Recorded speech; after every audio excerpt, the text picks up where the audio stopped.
a black policeman could completely demolish you. He knew far more about you than a white policeman could ever, and you were without defense before this black brother in uniform whose entire reason for breathing seemed to be his hope to offer proof. This is the important part.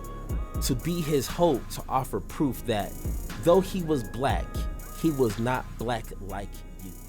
Hey, thank you for watching Power to the Pod, where we are committed to an intellectual integrity and a moral honesty. I'm your host, Superior, and once again, thank you for watching. Now, in this video, we are here to talk about why media is so manipulating, it makes me sick. Now, when the whole Tyre Nichols situation occurred, I was thinking to myself, and I kid you not, me and my wife was having this conversation, and we knew before, the video came out, before, the anticipation of this video, I knew it was going to be some salty, disingenuous actors on these media platforms when it comes to the perspective of policing, when it's black police officers brutally beating and killing a black person in these communities. I knew that, disingenuous people were going to take this narrative, and instead of making the argument of this is proof that policing as a whole needs to be reformed, okay? No one's going to make the good faith argument that racism does exist in these industries in policing, but this is a prime example that we all need to champion for police reform. But no, of course not. Of course, these bad faith actors, these opportunists, want to only be like, hey, this is proof that white people are not the only ones beating on black people. And so they can discredit the entire conversation when it comes to police reform. Because in their eyes, hey, black cops are going to abuse black people too, so who cares? You know what I'm saying? Here is a prime example of one of these idiots saying exactly that. Let's take a listen. Monday, everybody. So everyone's condemned the footage of the beating death of Tyre Nichols by 5 black cops, including even Barack Obama and Donald Trump. Finally, unity. It's the most they've been in agreement since deciding Stephen Colbert isn't funny. That wasn't funny. But I'm glad we're finally talking about black on black crime. Of course, though, it involves cops. Okay. Is it just me, or when he said that made the hairs on the back of my neck stand? Like, we finally get to talk about black on black crime. Like, Nick, you've been talking about black on black crime, but now that it's police officers, whoa, now I get to, sit back and, kind of scuff my neck. Like, you already know he's going to say something ridiculous. Like, just prepare yourself. Just prepare. I bet you he feels good being able to put black cops killing an innocent black man. Like, he's ready to boast, like, it's not just, white racist people beating on black people. Like, you know the line, if it bleeds, it leads. It only works if it leads to the cops. And maybe great white sharks. It helps that they're white. I don't get it. But these 5 officers aren't. Can they still be racist? It's hard to say. Yes. Because they and the victims are black. And so it presents a quandary to the left, who hates cops, but doesn't want to put black criminals in jail. So what do you do next? Well, you erase race, but just this once. When will the brutality finally lead to some police reform from the ground up? Because clearly, it doesn't matter if it's a white policeman or a black policeman. It is a problem in the police and the policing itself. So now, race doesn't matter. Okay. let me just stop here. I know you guys want to keep watching. If you want to watch this video without me interrupting, go find this video somewhere else. But I'm going to interject. First off, I don't know who he's been talking to that it's only bad policing when it's white people beating on black people. First off, that's nothing to brag about. No one's bragging about it's only black people getting mistreated by white cops. I've been saying this since I can remember. And for the most part, even brothers have an issue with black police officers. So I have no idea who he's talking to when it comes to Democrats. People on the left only complain about when it's white officers beating or mistreating black citizens. Like, no, who are you talking to? No one's been saying that. People, for the most part, and myself included, have been saying policing is a problem. That's pretty common sense. Who would just say, no, it's only white police? Bruh, like, let's continue. Well, what if it didn't matter before? And you just thought it did because that's all the damn media focused on. And now perhaps all this incident did was show you that by eliminating race as a variable, and you see the real causes. That's got to be good, right? Well, hold on, because you still need your dose of racism. And now it's about who trained them. Translation, white people. That has to be it. I mean, hell, even Mike Tyson was trained by a white guy. Oh my God. That, okay. I'm not going to be talking about his poor joke. Okay. No one is saying white cops are training black people to be racist. Once again, I'm going to crush that in a few moments here, but just see how this is making him feel good to be like, haha. You know what I'm saying? Instead of talking about the tragedy and how this was disgusting and we need to fix policing as a whole, he's taking this opportunity to scuff it in people's faces. Like, especially black people. Like, hi, your kind can be just as harmful to your community as racist white people. Two can't be true at once. It can't be disingenuous, ignorant, just thoughtless black police officers and racist white officers. That can't be true at the same time. I mean, do I need to show you all the videos of that actually being a problem? That's what I'm saying. He's taking this opportunity to just throw it in people's faces like, hey, black people can be a problem in black communities also. Like, okay. So there's your in, race baiters. Someone else must have taught them how to behave this way. Systemic racism for the win. Van Jones writes on CNN's website that blacks aren't immune to anti-black messages. He blames self-hatred, which is bound to happen if you end up writing for CNN. I'm sorry, Van. But he claims blacks are socialized into departments that view neighborhoods as war zones, a place where rule books don't apply. Hey, so blacks are more apt to single out young black men for abuse. That's but the the problem thing. here is the phrase single out. Were there more choices in that neighborhood than black? Probably not. It's like bragging that you bought something for $1 at the dollar store. So if all these choices for the black cop is just black, then it's not race, just like it might have been not about race for a lot of those other cops. But while this latest crime tells you it's not about race, Van still says, hold on. Quote, it's hard to imagine 5 cops of any color beating a white person to death under similar circumstances. Well, you would have to imagine it because no one would cover it. The fact is, we have just as many incidents of unarmed white guys getting killed. They just don't hype them up and release them like a movie over and over and over again. You know what? That's one thing that he's right about. I will be like, you know what? Here's a penny for your thought right there.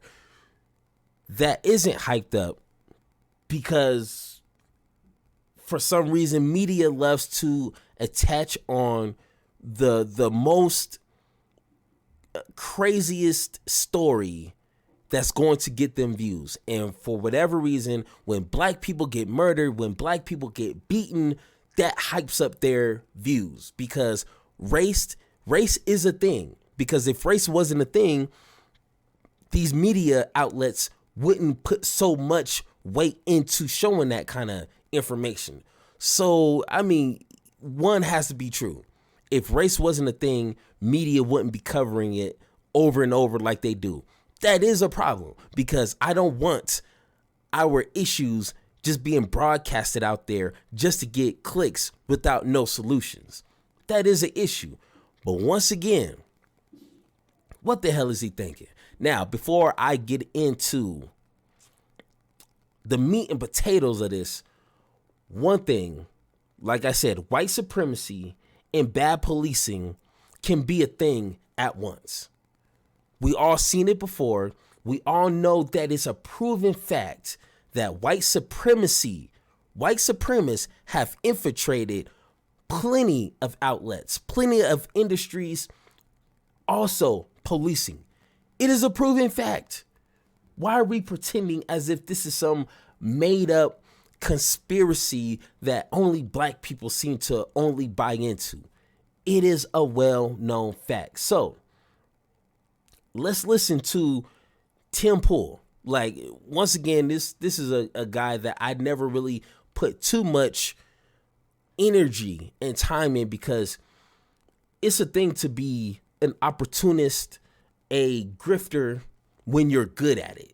You know what I'm saying? When you really get me on your radar, at least you're good at it. But Tim Pool is just a waste of time. He's just one of those, like, don't even really spend. I'm not even subscribed to his channel, because it's like the content he puts out is opportunist, but it's like, bro, step your game up. But on this one video, he does try to, poke out his chest as if he's trying to really say something. So let's hear what this guy has to say.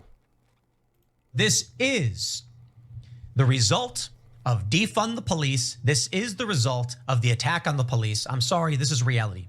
This was not a case of white supremacy. This was 5 black cops beating a black man to death. They caused the problem. Okay. Whoa. All right.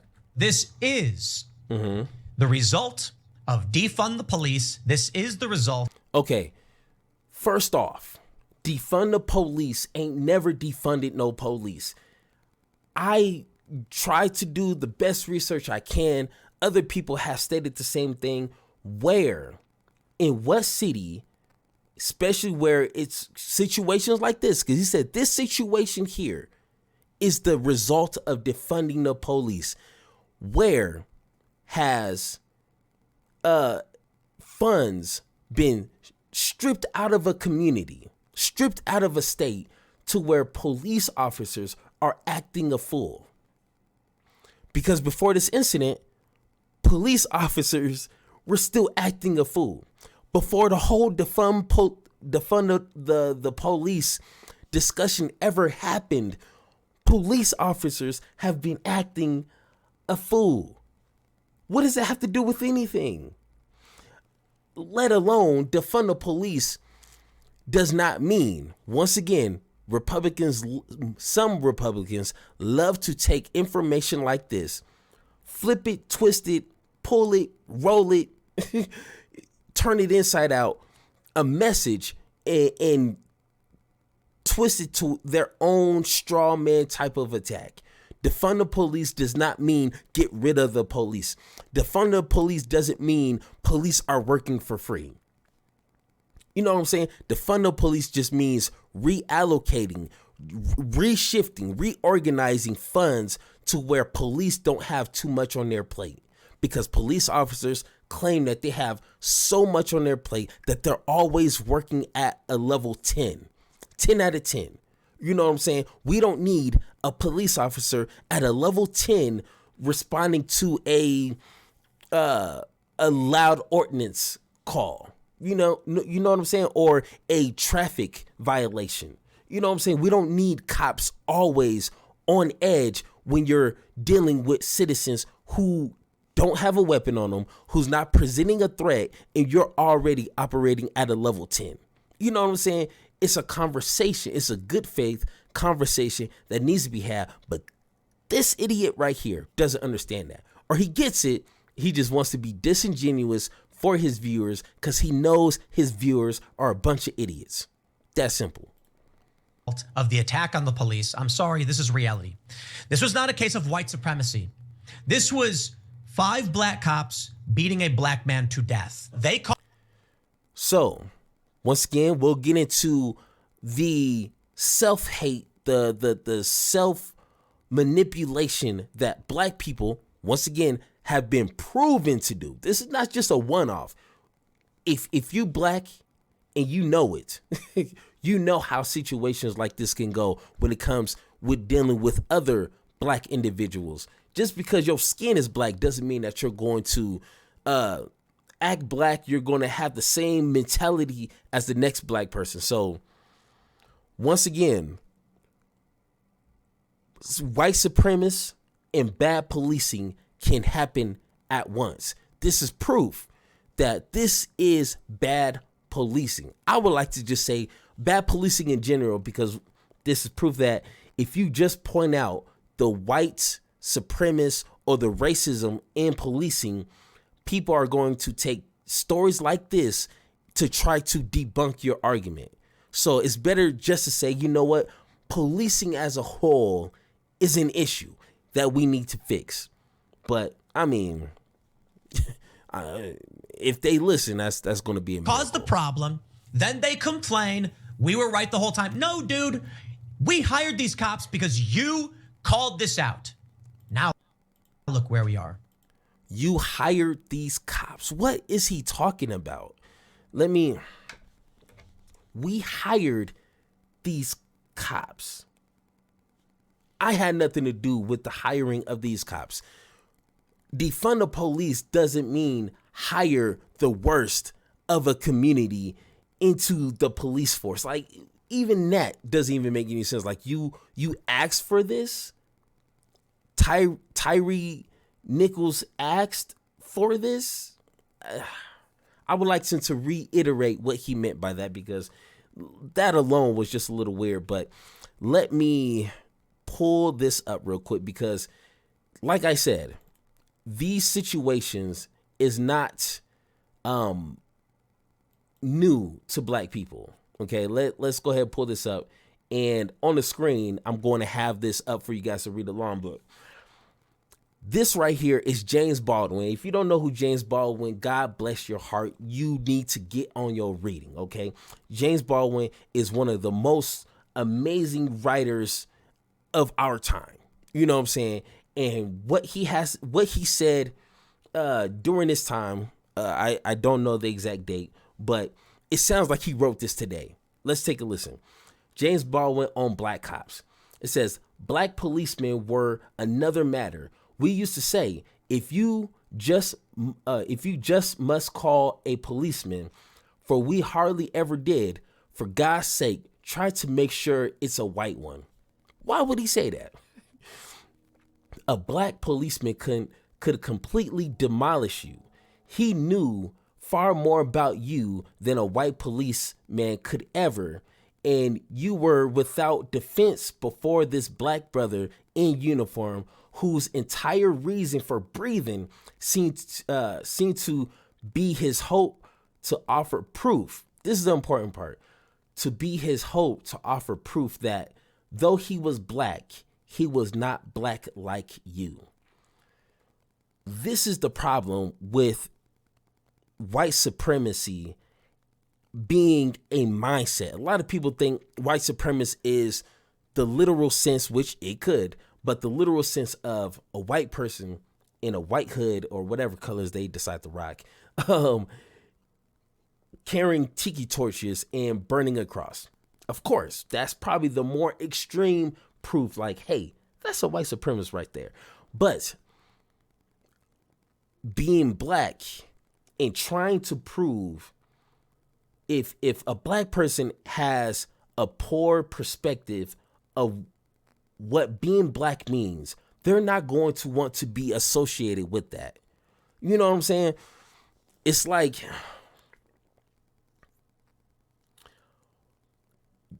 you don't want to be categorized with the worst of black people, which in a sense, nobody wants to be the worst of their culture. No white person wants to be associated with the worst things that white people have ever done. Easy to understand. So when it comes to black people, they don't want to be categorized as the worst of what people perceive black people to be. And some people take it way too far. So once again, it's proof of this. We're not just making this up because of this incident here. Black people who hate themselves, who hate their blackness, will do whatever they need to do to prove that they're not like these black people here. They're a different kind of black. You know, they're the more, you know, the best that black people have to offer, I guess. Like, I don't know what goes through their mind, but look at Candace Owens. Look at Officer Tatum, or Totem, whatever his name is. They want to try so hard to prove that they're not like these black people over here. So what are they going to do? Hate on them as much as possible. Find any reason, any statistics, any conversation to separate those kind of black people from us. From you know, the proper, the more well-spoken and you know, the closest thing to what white people prefer black people to be. You know what I'm saying? Like, it's hard to explain it. You just have to witness it. And if you're black and you've been around black people your whole life, you probably ran into a few of these kind of people. So let me know in the comments if I'm just tripping or if you know exactly what I'm talking about. Let's have that conversation. Thank you for listening, and don't forget to join the conversation by subscribing. Make sure to tune in next time, and like always, power to you, power to me, power to the people, power to the pod.